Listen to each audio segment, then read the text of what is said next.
Timoni, kurang lebih saya sudah 4 tahun berada di perusahaan ini, di CAR, di program 3i Network. Tepatnya April 2014, saya resmi menjadi nasabah. Bagi saya sesuatu yang luar biasa, karena waktu saya join di 3i Network, usia saya sudah hampir kepala 4, 38 tahun. Kalau saya mau melamar kerja, jujur tidak ada lagi perusahaan yang bisa terima saya pastinya. Tetapi di perusahaan ini, di CAR, saya cukup jadi nasabah, saya bisa jalankan bisnis ini, saya bisa membangun karir saya di perusahaan ini. Nah, Bapak Ibu, tepatnya di 2007 yang lalu, saya akan cerita jauh dari 2007, kehidupan kami sangat baik waktu itu, karena suami saya pekerjaannya seorang kontraktor yang mengerjakan proyek-proyek alat kesehatan, tetapi karena pekerjaannya penuh risiko, maka kurang lebih di 2010 kami sudah jatuh bangkrut. 2011 kami hidup sudah sangat susah lah, boleh saya katakan seperti itu. 2012 juga seperti itu. 2012 kami sudah tidak bisa hidup lagi karena kami dua-dua tidak punya slip gaji, tidak punya SK, sehingga mau tidak mau kami harus melakukan sesuatu dan kami sekolahkan sertifikat rumah kami di Bank BCA dengan perjanjian bahwa 1 tahun kami akan lunasi untuk modal usaha kami lagi. Nah, 2013 kami sudah dapat surat dari Bank BCA bahwa rumah kami sudah mau dilelang waktu itu karena kami tidak bisa bayar utang kami di bank. Karena kami punya teman di bank, kami minta perpanjangan waktu 1 tahun supaya kami diberi waktu kesempatan lagi. Dan tepatnya di 2014 itu surat kedua datang dari bank bahwa rumah kami mau dilelang lengkap dengan tanggalnya. Saat itu boleh saya katakan kita sangat sulit. Tersenyum pun juga sudah sulit. Anak-anak sudah beberapa bulan tidak bayar uang sekolah. Mobil juga BPKB-nya sudah di leasing. Serba sulit semua. Nah, di tengah kesulitan itu teman saya datang di rumah menawari program 3i Network. Dia hanya satu dia katakan saat dia datang, Sin, dia bilang, mau enggak punya saldo 1M di masa tua? Saya langsung bilang, oh mau. Dia bilang syaratnya adalah disiplin nabung di CAR selama 5 tahun dengan tabungan 350.000. Saya tarik nafas panjang. Kenapa? Saya berpikir saya harus menabung 350.000 per bulan. Itu waktu yang panjang kalau 5 tahun. Artinya saya harus irit-irit uang belanjaan saya di rumah, bukan 1 bulan, bukan 2 bulan, bukan 3 bulan, tapi 5 tahun. Artinya panjang sekali saya punya penderitaan kalau saya harus menabung selama 5 tahun. Iya, semakin banyak daftar cicilannya, semakin banyak daftar penderitaannya. Tetapi teman saya meyakinkan saya bahwa di bisnis ini, di program ini kita bisa berbisnis dan kita bisa berpenghasilan. Sehingga saya tertarik dan saya ikut masuk menyetorkan uang 400.000 untuk premi pertama saat itu. Waktu itu uang itu boleh saya makan untuk 1 minggu sebenarnya. Nah, setelah itu saya ikut training yang diadakan oleh perusahaan, oleh CAR, oleh leader. Waktu itu Pak Afrial pertama kali datang di Makassar dan saya ikut training itu. Setelah saya ikut training, saya lalu paham tentang perusahaannya, saya paham tentang konsep 3i Network, dan saya sangat bersemangat untuk menjalankan bisnis ini. Memang di bulan pertama itu, waktu bulan tepatnya Mei 2014 itu saya sangat sulit. Karena apa? Selain saya tipe pemalu, saya juga tipe sungkan sama orang, sehingga saya susah sekali untuk berkomunikasi sama orang. Saya ajak semua saudara-saudara saya, kebetulan saya bersaudara 13 orang, jadi saudara saya, ipar-ipar saya juga saya ajak ikutan nabung di sini, tapi hampir 90% menolak saya. Dan saya merasa saya sangat sulit untuk mengajak orang. Akhirnya, untuk saya ngajak orang-orang ke-21, ke-22, ke-23, kadang-kadang saya sudah tidak punya bahan untuk ngomong. Saya sudah ketemu orang, asam lambung saya naik, saya bisa mual-mual dan saya tidak bisa presentasi di depan orang waktu itu. Bagi saya sulit, tetapi tidak ada uh, jalan lain. Saya harus berusaha karena keadaan kami sangat sulit waktu itu. Nah, di bulan Juli 2014, saya langsung naik di posisi tim agensi. Dan karir saya di bulan September, tepatnya bulan kelima, saya jadi nasabah di program 3N Network. Saya naik di posisi bronze agensi. 9 bulan saya jalanin program ini, saya naik di posisi silver agensi. Bagi saya, ini hal yang sangat luar biasa. Karena kalau bisa saya tersenyum, saya punya bibir ini mungkin sampai di telinga saat itu. Bayangkan, ibu rumah tangga bisa berpenghasilan 2 digit. Saya bisa menutup sedikit demi sedikit utang piutang kami. Rumah kami kebetulan saya serahkan sama adik saya, dia KPR di bank biar selamat waktu itu. Dan kami cicil.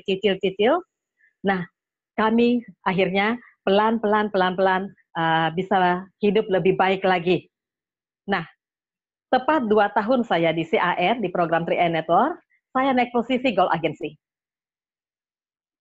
Posisi ini adalah posisi yang paling yang tidak pernah saya bayangkan pastinya.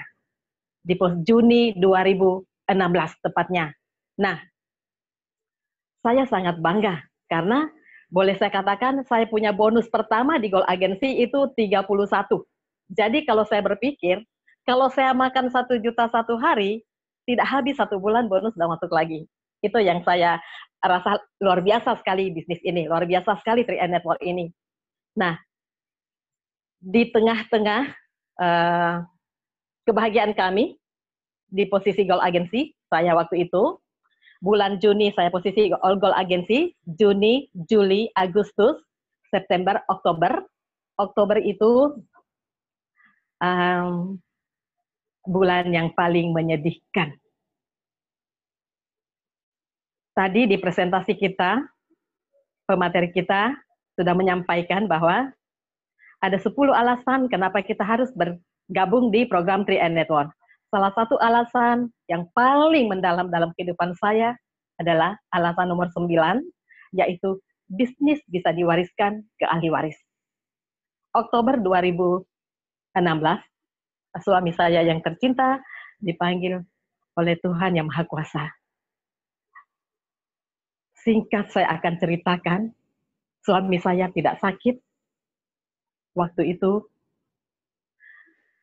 kami habis makan malam sekitar jam 6.30 waktu Indonesia bagian tengah di Makassar. Suami saya masuk di kamar. Lalu kami nonton-nonton bersama dengan anak saya yang kedua, yang perempuan. Lalu tidak lama kemudian dia menoleh ke saya, dia bilang, "Ma, kenapa saya kayak sesak?" Saya tidak menoleh ke dia karena saya sibuk dengan handphone saya langsung bilang, "Papa baring-baring." Dia baring-baring, saya menoleh ke dia, dan saya panggil namanya, "Papa." Dia bilang, saya pikir dia perbaiki perasaannya waktu itu. Tetapi, lama-lama beberapa menit kemudian saya keluar dari kamar, saya masuk lagi, saya lihat seperti tertidur lelap. Lalu saya bilang lagi sama dia, "Papa jangan tidur, ini masih maghrib." Nah, "Jangan tidur," saya bilang. Saya goyang-goyang kakinya, tidak ada responnya. Saya ke pipinya goyang, humoris.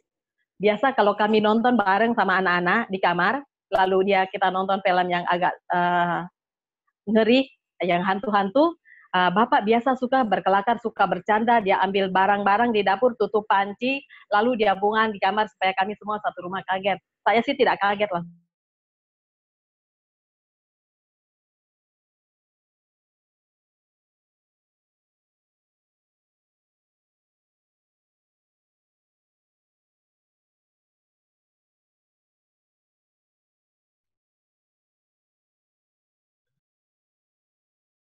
Bu Esther, suaranya hilang sinyal. Ibu Vina hilang sinyal ya? Plus sinyalnya.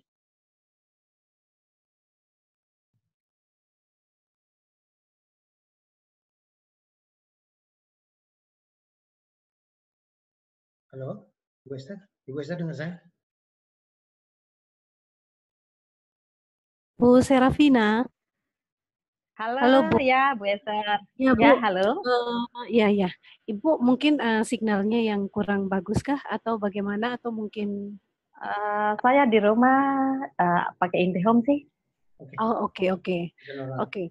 Baik baik. Oke, mohon maaf Bu karena jaringannya terputus. Kita mungkin mulai dari mungkin Ibu agak review kembali ya ke belakang ya Bu dari yang ketika Ibu bangunkan goyang-goyang kaki almarhum dan gimana Siap Bu selanjutnya Bu? Esther. Boleh, Di review. siap Bu Esther. Oke, siap Bu Esther. Oke, saya lanjut kembali. Saat saya masuk di kamar, saya lihat Papa nih tidur terlelap. Saya goyang-goyangkan kakinya. Saya bilang, Papa bangun, ini maghrib, jangan tidur. Tapi tidak respon. Saya pikir dia berkelakar, dia main-main.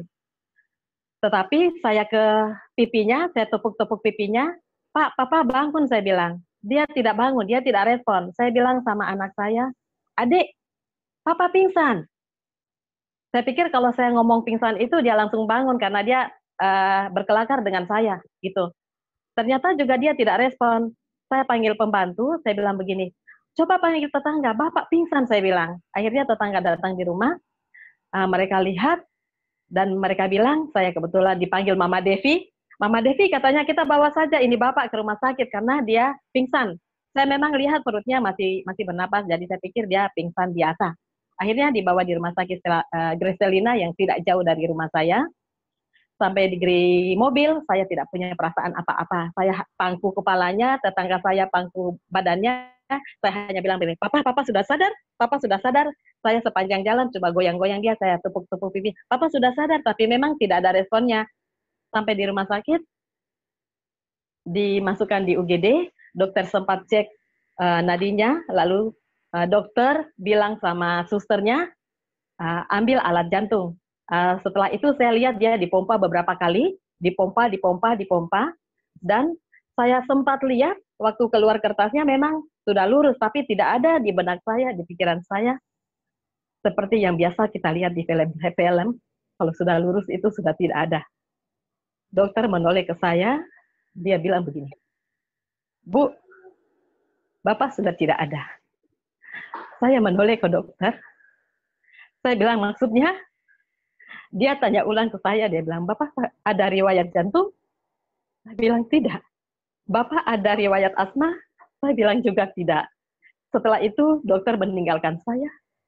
Dan tidak lama kemudian ada suster yang datang bawa kain putih, juga perban, langsung diikat kakinya. Saat diikat kakinya saya baru tersadar bahwa Bapak sudah tidak ada.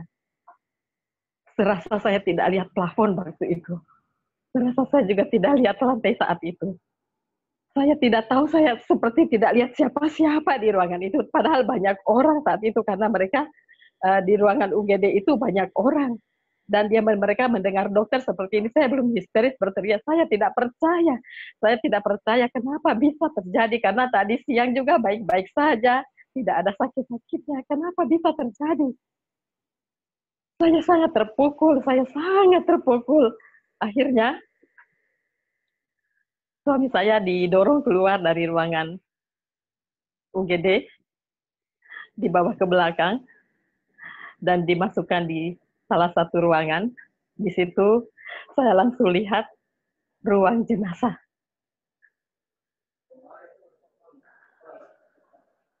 Hati saya sangat terpukul.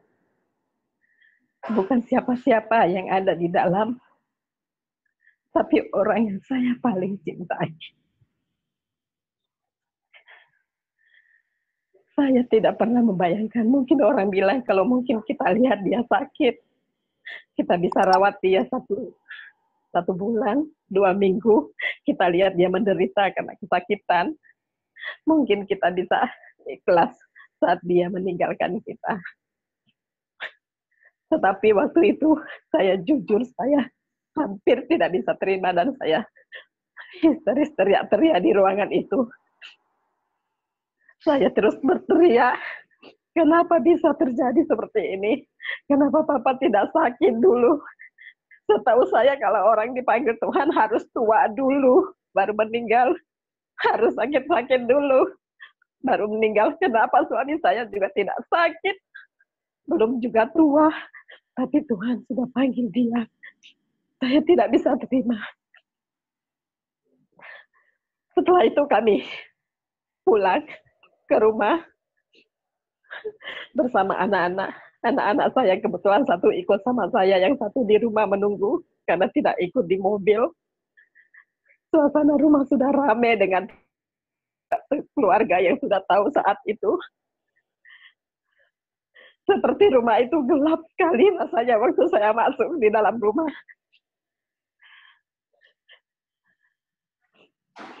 Kami sangat terpukul. Singkatnya, beberapa hari kemudian setelah penguburan dan malam penghiburan, saya sepertinya tidak punya tenaga, tidak punya energi lagi untuk melanjutkan hidup ini. Rasanya kalau orang bilang saya sudah putus asa, saya tidak bisa terima. Orang yang saya paling cintai karena suami saya ini adalah pacar saya yang pertama. Kami 9 tahun pacaran, lalu kami hidup berkeluarga 17 tahun. Dan Tuhan harus panggil mendadak tanpa sakit. Lepas dari itu, setelah itu, banyak keluarga selalu datang menghibur saya, termasuk tim saya di Makassar, mitra-mitra Triai, yang selalu datang menghibur saya, mengajak saya untuk kembali menjalankan bisnis ini. Tapi waktu itu saya memang belum bisa melakukan apa-apa. Saya selalu bilang sama mereka, jangan pernah panggil saya presentasi. Nanti kalau di depan orang, saya tidak bisa presentasi. Mungkin saya bisa menangis saja di depan orang, jadi jangan dulu, nanti saja. Yang luar biasa dari program 3i Network ini, hampir 3 bulan saya tidak aktif menjalankan konsep presentasi, buat pertemuan rutin. Di bulan Oktober, Bapak meninggal Oktober, November. Di bulan Desember 2016, saya naik posisi platinum agensi. Padahal libur 3 bulan. Bagi saya luar biasa. Saya pun juga hampir tidak bisa terima anugerah Tuhan yang Tuhan berikan ke saya. Saya berdoa juga, saya bergumul. Saya bilang, Tuhan, kenapa kau ambil orang yang saya paling cintai? Lalu kemudian engkau beri saya berkat yang luar biasa di hidup saya.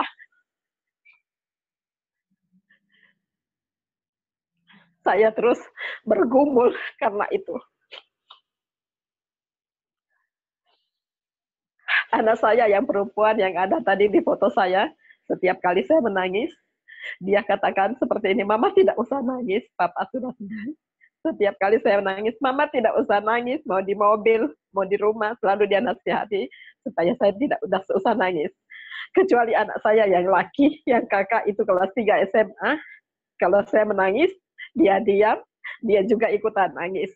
Tetapi anak saya yang perempuan itu, jarang saya lihat dia menangis. Sepeninggal bapaknya, dia kelihatan ceria-ceria saja. Tetapi Bapak Ibu tahu enggak?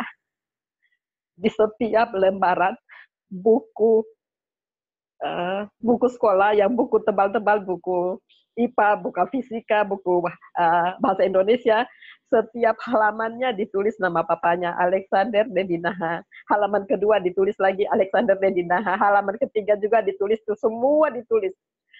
Di kaca-kaca ada stiker-stiker yang ditulis nama papanya, Alexander Dedinaha. Di televisi ada juga stiker ditempel Alexander Dedinaha. Di kamar mandi ditempel juga di dinding kamar mandi Alexander Dedinaha. Bahkan di sepatunya yang alasnya putih ditulis juga Alexander Dedinaha. Saya setiap kali lihat tulisannya, saya sangat sedih. Kenapa? Anak ini tidak pernah nangis. Tapi kenapa dia tulis terus? Tulis di mana dia bisa tempel nama papanya. Saya rasa ini salah satu bentuk kesedihannya. Tapi dia tidak bisa mengeluarkan air matanya. Jadi Bapak Ibu, saya mau katakan seperti ini. Saya lihat dari cermin dari anak saya. Yang kedua, anak-anak kita itu, kalau kita tinggalkan, Mereka bukan hanya mengukir nama kita di dalam hatinya, tetapi mereka bisa menulis nama kita dimanapun. Karena saya lihat dari anak saya, dia menulis di motor, di mobil, di dashboard mobil, ditulis semua nama papanya. Saya tambah sedih, tambah sedih, tambah sedih kalau lihat tulisan-tulisan dia. Setiap kali bonus masuk dari CAR, ini yang saya mau seringkan ini karena tadi Pak Denny Hidayat waktu dia jelaskan konsep ini, dia sempat menyinggung bahwa bisnis bisa diwariskan ke ahli waris. Bapak Ibu, ini bukan cerita omong kosong dan juga bukan bohong. Ini fakta menyatakan bahwa sampai hari ini suami saya sudah hampir 2 tahun meninggalkan kami, tetapi kami masih menerima kiriman dari surga setiap tanggal 25 di posisi bronze agensi gede, sedikit lagi sudah mau silver. Setiap tanggal 25, saya selalu mengajak anak-anak untuk mengambil, kebetulan di sistem Mobis masih nama Bapak, jadi masih pakai ATM Bapak, saya masih simpan, jadi masih belum saya ganti namanya. Jadi saya panggil anak-anak, ayo Pak, ayo nak, saya bilang, kita ambil kirimannya Papa dari surga. Buat apa? Buat bayar uang sekolah. Buat bayar cicilan mobil kita, termasuk buat ngasih uang jajan kalian, saya bilang. Jadi anak saya yang perempuan, kalau saya sudah kasih uang jajan, uangnya dibuat kayak kipas, lalu dia pergi di fotonya papanya, dia kasih gini dari kiri ke kanan, dari kanan ke kiri, dari kanan ke kiri, terus dia suruh papanya berkedip, dia bilang. Saya kalau lihat itu saya sangat terharu, Bapak Ibu. Saya setiap bulan saya merasa luar biasa program 3i Network ini. Saya bilang sama anak-anak seperti ini. Nah, andaikan papamu itu seorang profesional, mungkin dia seorang manajer perusahaan ternama, atau mungkin kalau dia seorang dokter ternama, atau mungkin dosen ternama, atau mungkin seorang direktur perusahaan ternama, maka saat dia meninggalkan kita, slip gajinya ikut terkubur bersamanya. Tetapi di program 3i Network ini, kami ditinggalkan satu ID yang sangat berharga, yang sangat berarti bagi kami. Orangnya sudah hampir 2 tahun meninggalkan kami, tetapi kami masih menerima hasil dari kerja kerasnya sebelum beliau almarhum meninggalkan kami. Ini yang mau saya seringkan. Bapak Ibu, bagi saya program 3i Network ini seperti mujizat di dalam hidup saya. Di saat saya kesulitan keuangan, di 2013, di 2014, hanya satu harapan yang saya panjatkan kepada Tuhan. Tuhan, tunjukkan jalan, tunjukkan apa yang harus kami lakukan untuk mengatasi masalah-masalah kami, masalah utang, masalah rumah kami mau disita sama bank. Setiap doa mau pagi, mau siang, mau malam, saya selalu berdoa, Tuhan tunjukkan jalan untuk menyelesaikan masalah yang paling berat dalam hidup kami. Dan program 3i Network lah jawaban dari doa-doa saya saat saya kesulitan keuangan. Bapak Ibu, mudah-mudahan semua yang nonton di live FB mungkin juga di Zoom, 3i Network ini mudah-mudahan menjadi jawaban dari doa-doa kita semua saat kita memohon kepada Tuhan untuk diberikan solusi, diberikan jalan untuk lebih memperbaiki hidup kita lebih baik di 3i Network. Sekian dari saya, selamat malam, salam sukses buat semua, salam sejahtera buat semua. Thank you. Go Crown. Terima kasih Bu Serafina. Sebuah kisah. Sama-sama Bu Esther. Selamat malam Bu. Terima kasih untuk testimoninya Bu, untuk waktunya, bahkan untuk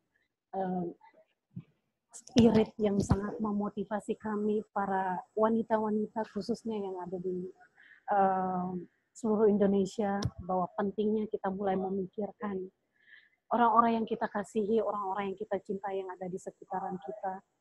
Ya, kisahnya sangat mengharukan, saya aja sampai nangis ya. tapi buat setiap ibu-ibu, bahkan untuk para